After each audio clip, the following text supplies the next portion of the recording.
Welcome to Magic Arcanum. I'm Ryan Gomez. Behind the scenes is Nicole Burdick, and we're so glad you're here because it's story time. I already told you what happens in Murders at Karlov Manor, including the epilogue content. So today, we're trying something a little different. In my recap videos, I often sound critical of the story, which often makes people ask me what I would have done differently. So today, I'm going to tell you exactly how I would fix the Murders at Karlov Manor story. And since we're overhauling the story, we might as well overhaul our wardrobe too, with a little help from Into the AM, the sponsor of this video. I'm rocking one of their new designs, Leaf Language, in honor of our topic here, but they have a ton of awesome styles for you to pick from. Everything is super comfortable and has a tailored fit that looks great on its own or layered under a hoodie. Basics, graphic tees, jogging pants, polos. Into the AM has it all, and you can take 10% off your entire order when you use my link down in the description or enter promo code MAGICARCANUM at checkout. You can stack that discount with their bundles and pick out a whole new spring fashion. Go ahead, turn yourself into the best dressed wizard at your next game night with a little help from Into the AM. Okay, now let's talk about how I'd fix the MKM story. First, a few rules. Number one, we can't change the name. Let's assume we're too far along in development and the cards are already designed and marketing is already happening. Second, because of that, we can't change characters or the setting. We don't have to use everything they gave us in the set, but we can't really introduce anyone new or take the action off Ravnica. We've got to work with what we have. With those restrictions in place, my new version of the story starts out pretty similar to the original, with a party at Karlov Manor. The Phyrexians have been defeated, and this is more of a general celebration, because Ezram and his detective agency aren't big players in my edit, so most of the focus is still on Kaya, a hero of the people, even though Teysa is privately still mad at the Planeswalker for being away during the bulk of the Phyrexian conflict.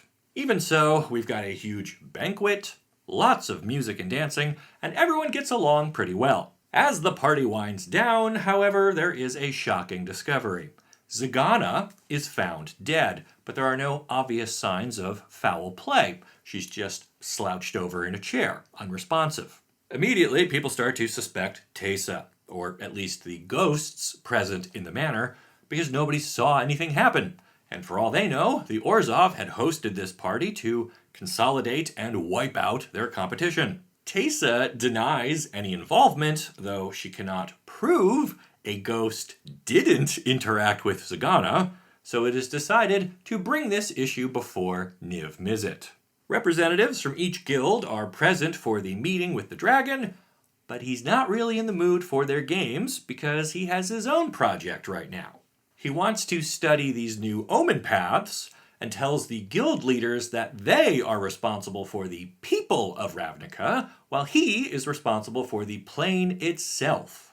That's why he's going to let them figure out this murder while he focuses on understanding the omen paths. Our guild leaders are somewhat frustrated by this, but are bound by the guild pact, so they must accept. And they each pledge to perform their own investigations and then regroup to discuss their findings in a few days' time. Teysa tells Kaya to come back to the manor tomorrow so they can discuss their strategy. Teysa figures Kaya still owes her for leading the defense of Ravnica while the Planeswalker was away, and she's delighted to have a ghost assassin on her side, thinking it will be easy to prove her own innocence. I like the themes of guilt and debt that were present in the original story, so I want to keep that whenever I can. And I like using Kaya as our main character here, so we'll have her come back to the manor and still find Teysa dead. Once again, there's no sign of foul play, just the guild leader slumped over at a table, which was tastefully decorated and had an array of food and drinks on it, the lunch that she had planned to share with Kaya during their meeting. So now Kaya is freaked out because that's 2 murders at Karlov Manor, and then she realizes all of the ghosts have also mysteriously vanished, which makes her really suspicious that something else must be happening here. Then we cut to the other various guilds and spend some time with each of them as they try to figure out what is happening. The Azorius have reached out to Alquist Proft, a former guild member who has since joined Ezram's private detective agency. I'm fine with that still existing, but I think it should serve a smaller role in the story, and maybe Alquist was even a co-founder along with Ezram. The whole thing should act more as a supporting arm of the Azorius Senate. Maybe they help organize evidence for cases, sort of like a district attorney's office or something. I don't know. Anyway, Alquist Proft wants to do this by the book, so he starts looking for clues. Meanwhile, the Boros bring Agris Kos out of retirement and try to work with him before he suddenly also vanishes, just like all of the ghosts at Karlov Manor. Things are much more simple for the Cult of Rakdos, where Judith is running things while the demon sleeps, and she is happy to have so much power and authority. Her biggest fear is being upstaged by these murders, so she actually wants them solved, in my version.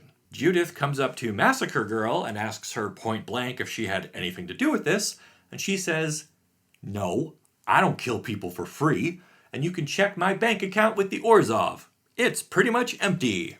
Judith says, "Well, that's kind of suspicious, actually," and Massacre Girl laughs it all off and says, "Well, you can check out my apartment. You'll find all kinds of new knives and lots of expensive food and drink, because being a known killer is hungry work."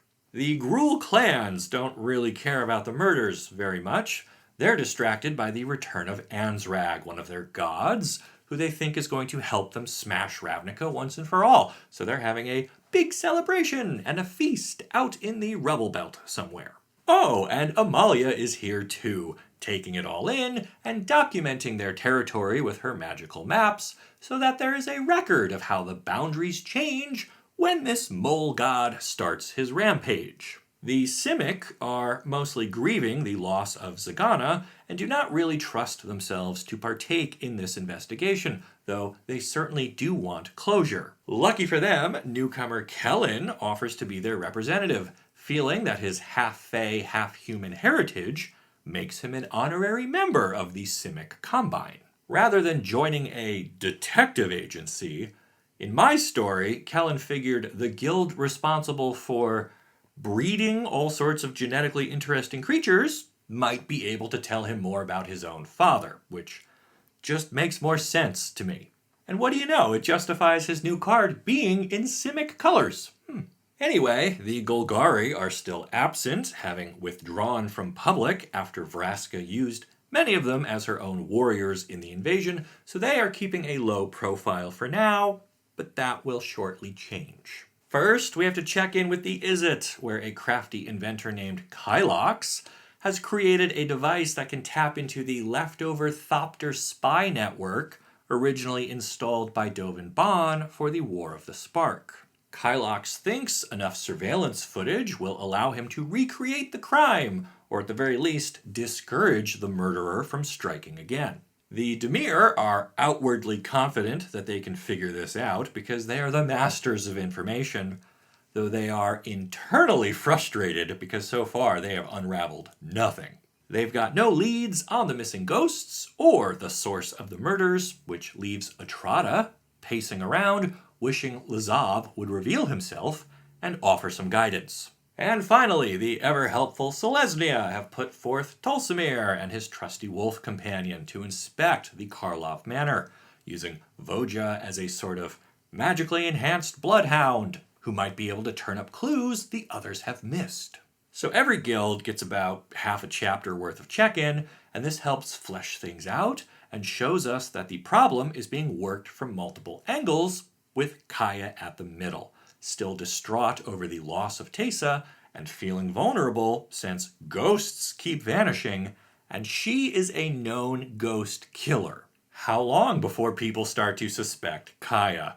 And if they do, will she just flee the plane or stay and somehow try to prove her own innocence? While she ponders that, Niv Mizzet calls everyone back together for an update, and the mood is tense. Kylox reveals he has modified the Thopters so they can view the spectral fabric of Ravnica, and he notes some sort of anomaly near the Karlov manor, which could be connected to all of the missing ghosts. Tolsimir says Voja also acted strange while they investigated the manor that morning, and Kaya, eager to clear her own name, jumps on this and says they should all return to the scene of the crime and start working together, as individually they aren't making much progress. Niv Mizzet dismisses them with a wave, and we cut back over to the manor, where Kylox pops a grape in his mouth as he's configuring his Thopter drones for another look. This causes Proft to ask a question.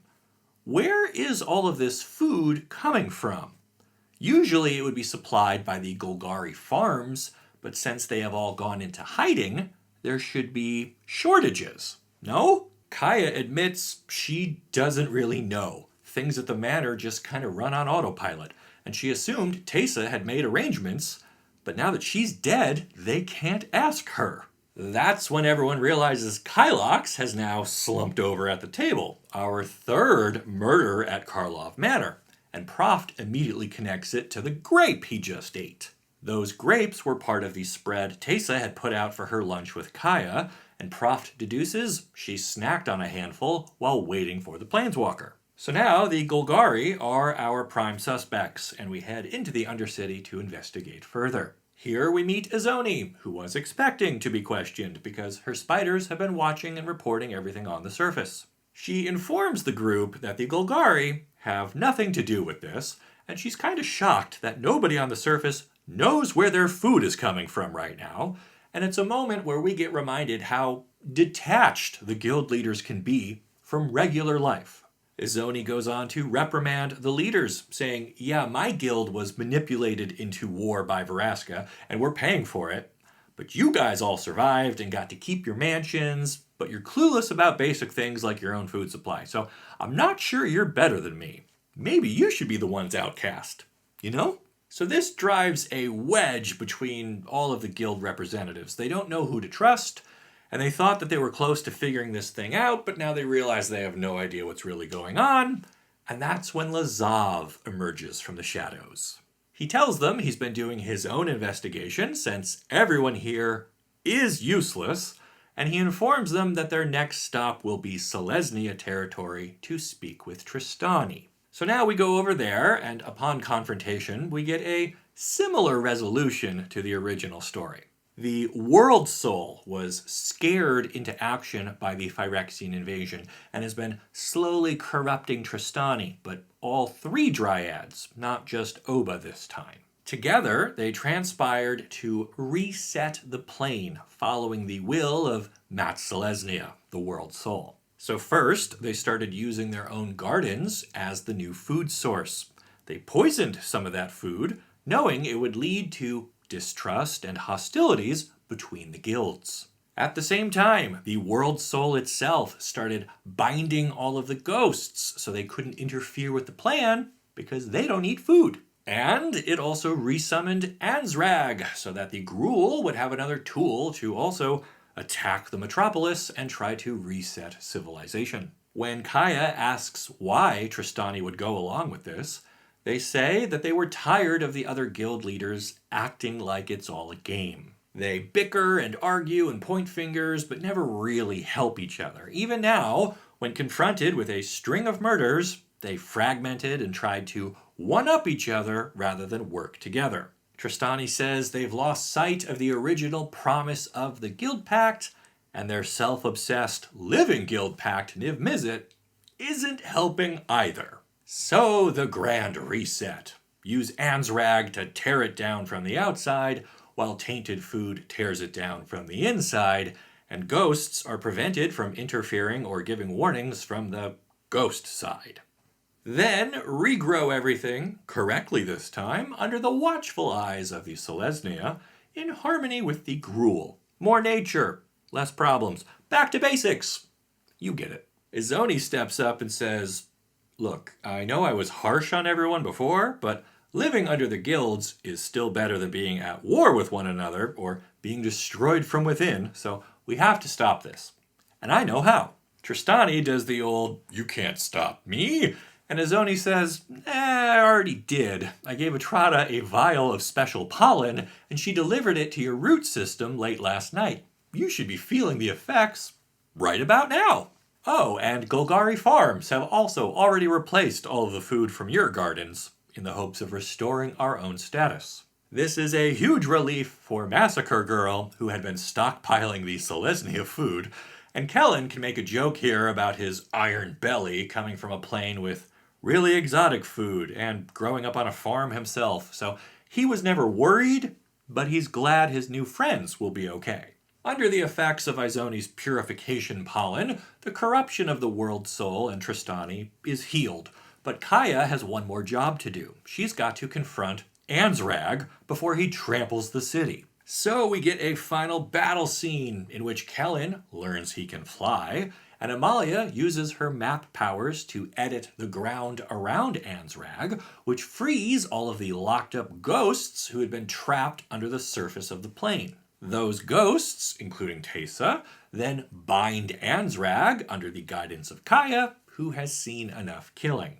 They subdue the mole god, and Amalia edits the landscape one more time, giving the Gruul a huge nature preserve where their god can run around safely, and everyone is happy with that. We then get the funeral for Teysa, again very similar to before, only now she thanks Kaya for helping the guilds work together exactly as she should have done during the Phyrexian invasion. With her debt settled, Kaya feels encouraged to tackle new adventures, and so does Kellan.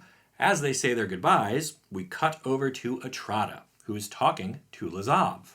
She thanks the guild leader for finally showing up and says, you know, you didn't really fool anyone pretending you were dead. That's when Lazav's face melts away and we have the mysterious hooded figure from the original story, who tells Etrata he was happy to help, but he is not Lazav, just somebody passing through with their own agenda. There's a blinding flash, and the hooded figure is gone, and Etrata is left wondering if Lazav might have actually been the final murder at Karlov Manor after all. And that's it. That's how I would fix the story. We would give each guild something to do. We would establish early on that Niv Mizzet doesn't really care about the people because he is focused on the plane and the omen paths. We keep Kaya at the center of it all and move Proft and Ezram aside so established characters get some more attention instead.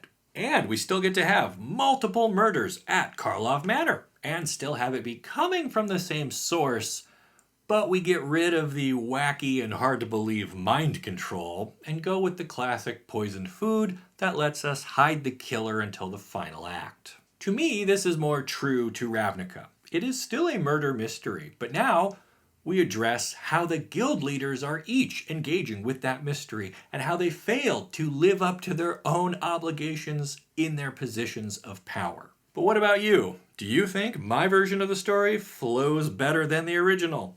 Does it leave you with a final mystery in what really happened with Lazav? And do Kellan and Amalia become worth including now that they get to do meaningful things? Let me know in the comments and check out my link for Into the AM while you're there. We just overhauled the story, so you deserve to overhaul your wardrobe and save 10% with my link too. Then make sure you like this video and subscribe to the channel so you don't miss the great stories you'll only find here on Magic Arcanum. We'll see ya.